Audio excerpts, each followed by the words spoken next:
O universo é grande demais para que a humanidade seja a única forma de inteligência nele. Algo mudou. Não foi o cometa em si. Ele ainda está lá fora, já bem além da órbita de Júpiter, acelerando para longe de nós a uma velocidade que nenhum objeto construído neste sistema solar jamais conseguiria alcançar. O que mudou foi o que agora sabemos sobre ele.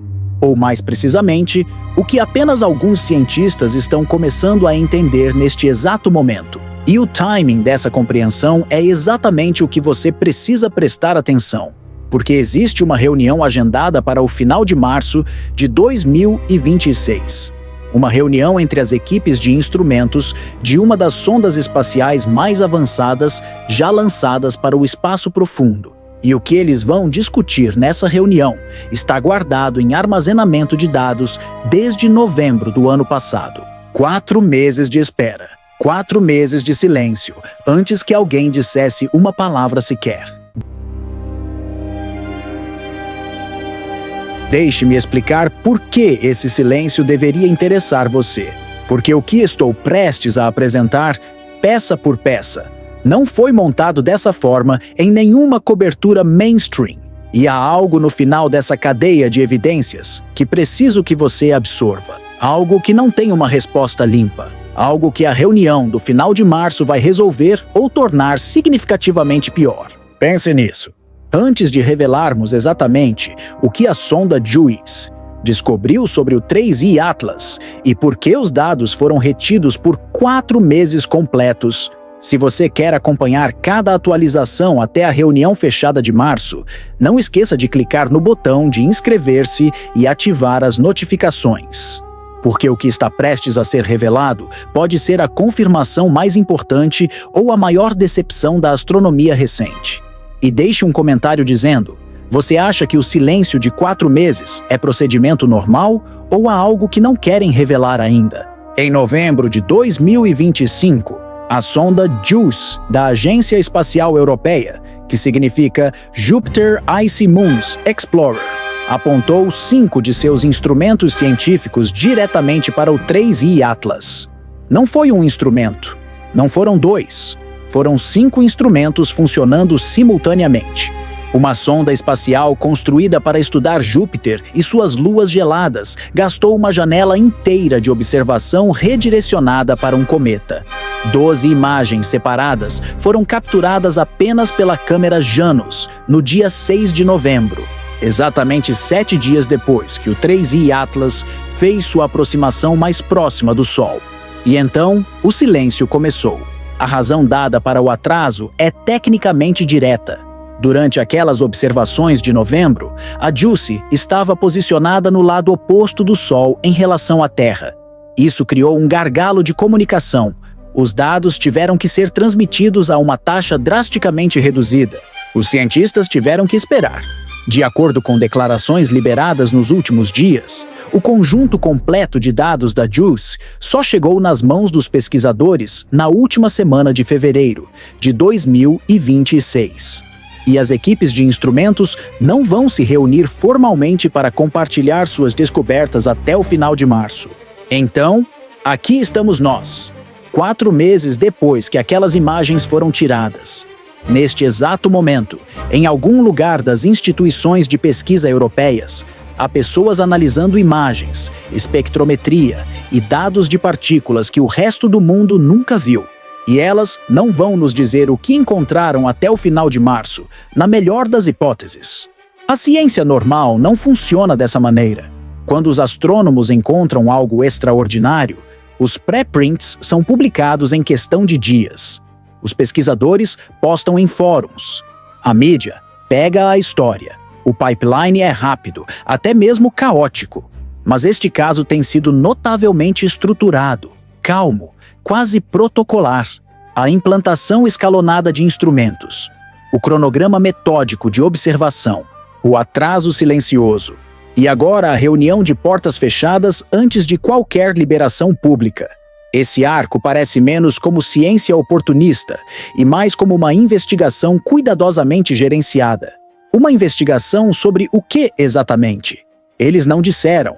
E isso nos leva ao que sabemos de outros dados que já foram tornados públicos. E é aqui que as coisas param de fazer sentido pelos modelos convencionais. Enquanto o 3I Atlas estava deixando o sistema solar, afastando-se do Sol, esfriando, perdendo o aquecimento solar que impulsiona a atividade normal dos cometas, o telescópio SpaceX da NASA registrou um clarão dramático. Não foi um brilho consistente com o aquecimento do periélio. Foi um clarão que aconteceu no caminho de saída, enquanto o objeto estava ficando mais distante, mais frio. Em todos os modelos conhecidos de comportamento cometário, a desgaseificação diminui conforme um cometa se afasta. A entrada de energia cai, a coma encolhe, a cauda desaparece. É isso que os cometas fazem. Todos os cometas que já observamos seguem esse padrão quando estão se afastando de sua estrela hospedeira. O 3I Atlas se intensificou. Você pode tentar explicar isso com argumentos sobre um núcleo heterogêneo, manchas de material especialmente volátil que ainda não haviam sido expostas ao aquecimento direto, alcançando a superfície conforme a crosta externa erodia durante o periélio. É uma explicação possível. Os cientistas a propuseram. Mas ela exige que o material volátil específico esteja posicionado de uma maneira muito particular, ativado em um cronograma muito particular, de uma forma que imita um aumento deliberado na produção exatamente no momento em que o objeto está partindo. Pergunte a si mesmo: se você estivesse observando algo pela primeira vez e ele brilhasse enquanto partia, qual seria a primeira coisa que passaria pela sua mente? E isso ainda não é tudo. Antes dos dados do SpaceX, antes da sessão de imagens da JUICE, havia outra anomalia que apareceu nas observações iniciais e depois silenciosamente desapareceu da cobertura mainstream sem nunca ser totalmente resolvida. Múltiplos observatórios detectaram assinaturas consistentes com atividade criovulcânica no 3I Atlas. O criovulcanismo, a liberação eruptiva de materiais voláteis de um corpo sólido, é algo que associamos com luas geladas específicas no sistema solar externo. Encélado ejeta vapor de água de seu polo sul através de fraturas impulsionadas pelo estresse de maré de Saturno. Tritão mostra atividade de plumas.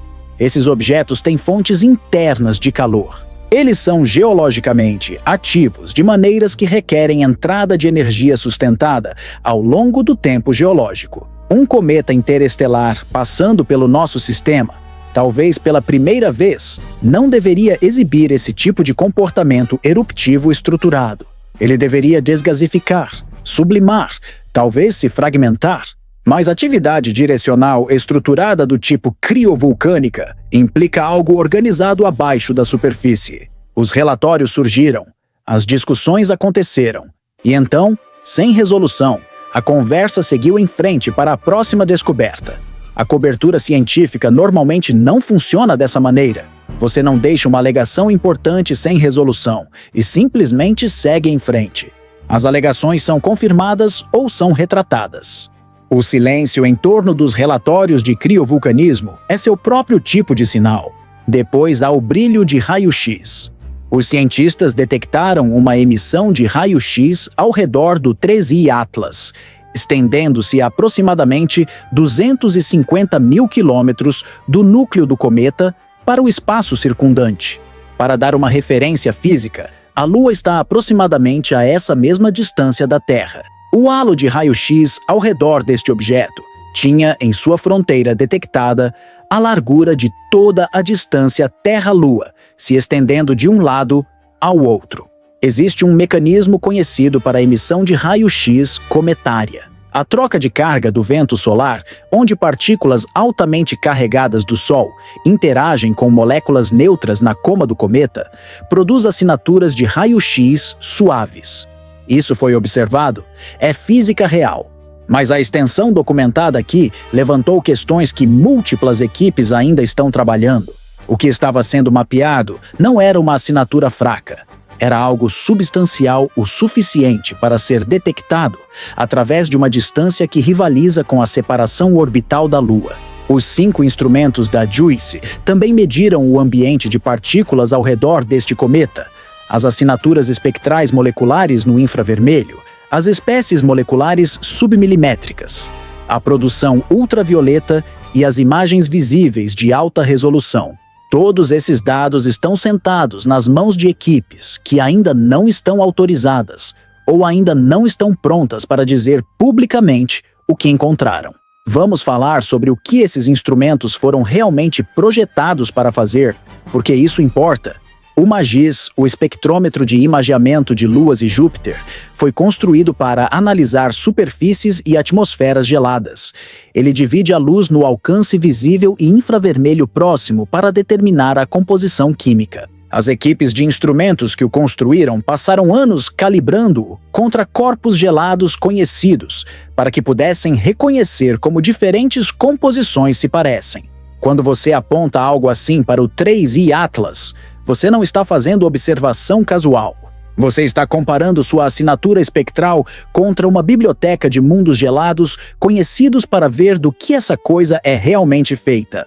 O SBWI, o instrumento de onda submilimétrica, identifica espécies moleculares específicas com precisão extraordinária. Ele foi projetado para estudar camadas atmosféricas nas luas de Júpiter em detalhes que telescópios terrestres não conseguem alcançar. Quando você o aponta para um cometa, você está caçando moléculas específicas. O tipo de levantamento que você executa quando quer saber se algo quimicamente peculiar está presente. Não apenas gelo de água e dióxido de carbono, que você esperaria, mas os incomuns, os que não pertencem. O PEP, o pacote de ambiente de partículas, mede o campo de partículas carregadas ao redor da espaçonave. Apontá-lo para um cometa significa estudar como aquele cometa está interagindo com o ambiente eletromagnético circundante. Você faz isso quando suspeita que pode haver algo eletricamente anômalo sobre a região perto do objeto. Algo que não se encaixa no modelo padrão de um pedaço passivo e inerte de gelo e rocha, flutuando pelo espaço.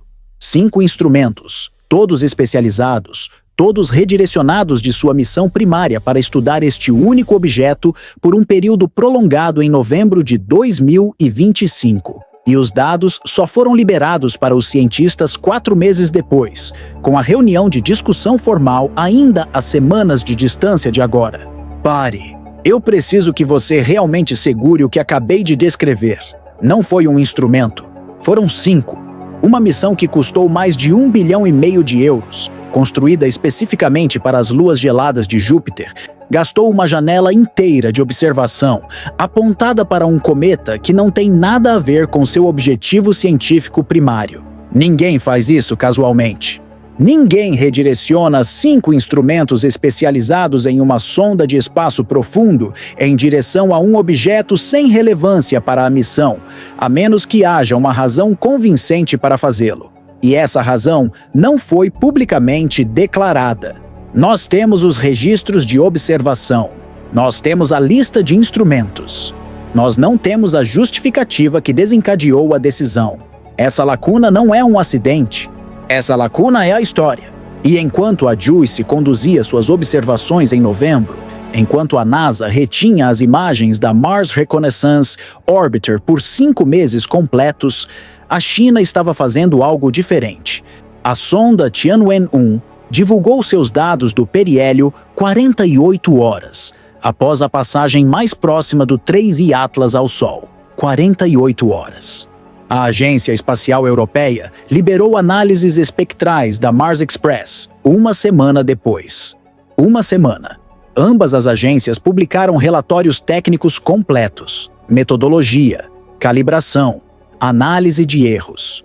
Tudo transparente, tudo acessível. E a NASA? Silêncio. As imagens de maior resolução já capturadas do 3I Atlas durante o periélio, tiradas pela câmera mais poderosa em órbita de Marte, permanecem não divulgadas. Nenhuma explicação, nenhum cronograma, apenas silêncio. E agora a JUICE.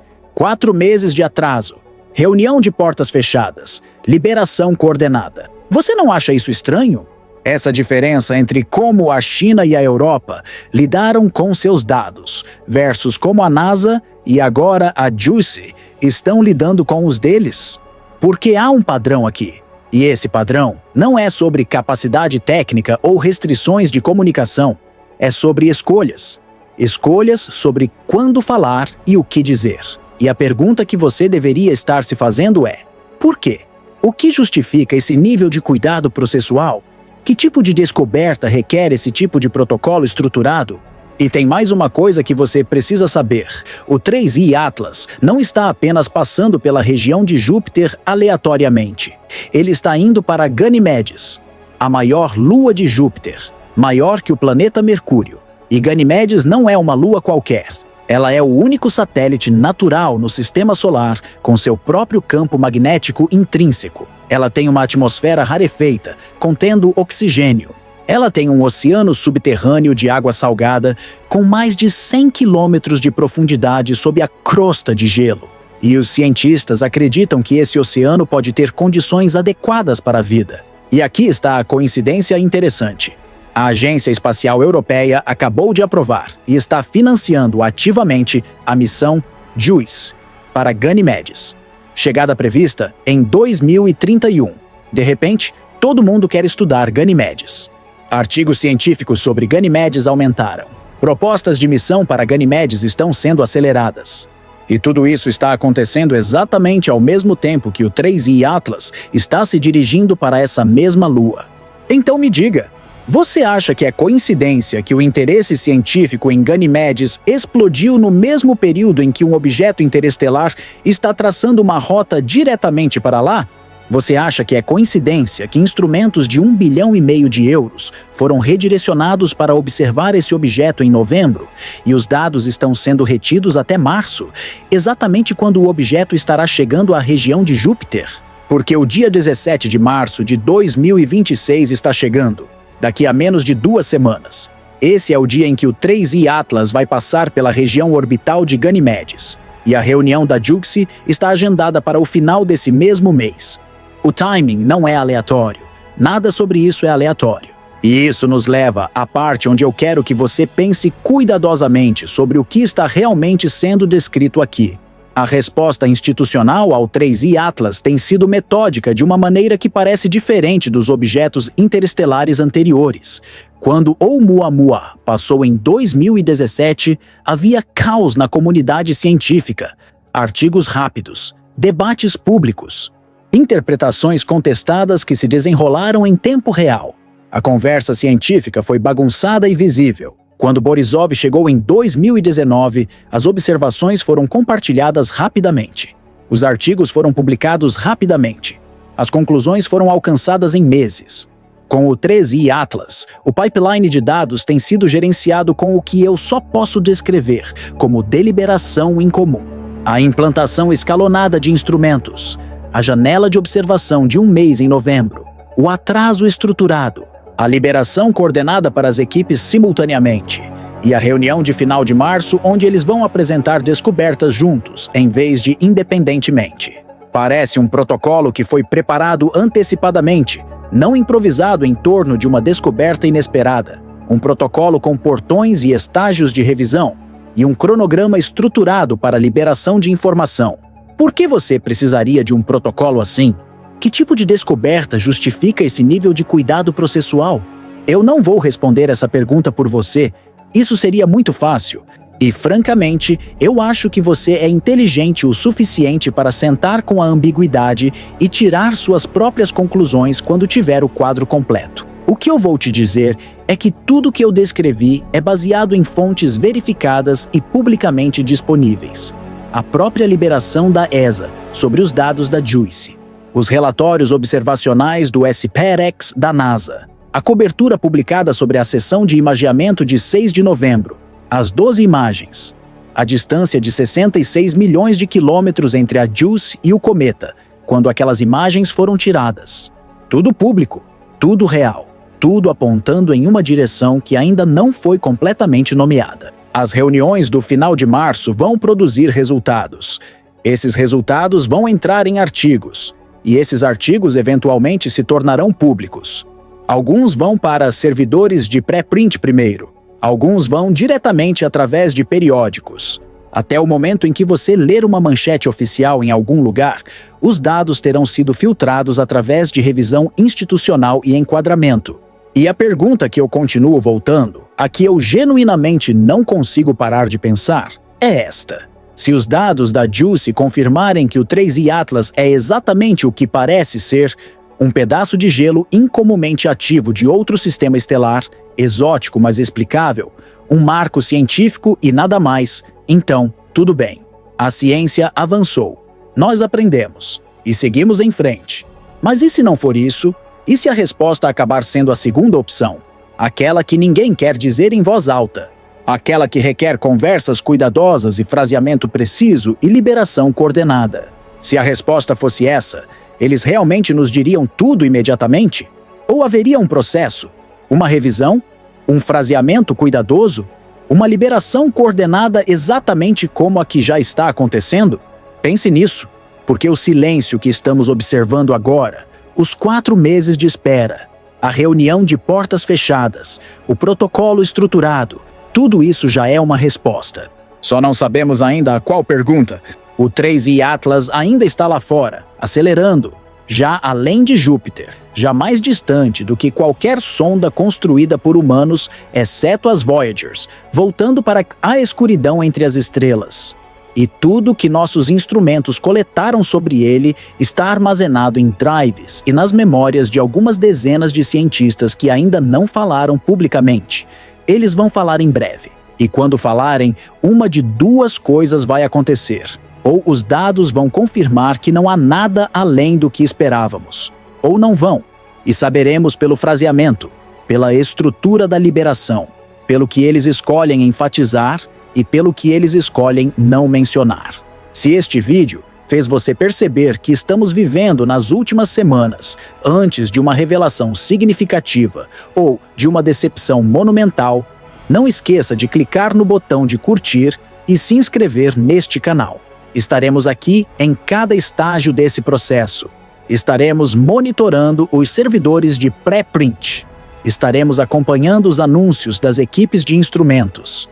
E estaremos lendo cada artigo que sair deste conjunto de dados da JUICE, sem o enquadramento sanitizado. Deixe um comentário com sua teoria. O silêncio de 4 meses é procedimento normal? Ou há algo que ainda não querem revelar? E compartilhe este vídeo com qualquer pessoa que deveria estar acompanhando esta história, porque o que vem a seguir pode mudar tudo ou confirmar nada. E você vai querer estar aqui quando descobrirmos qual é.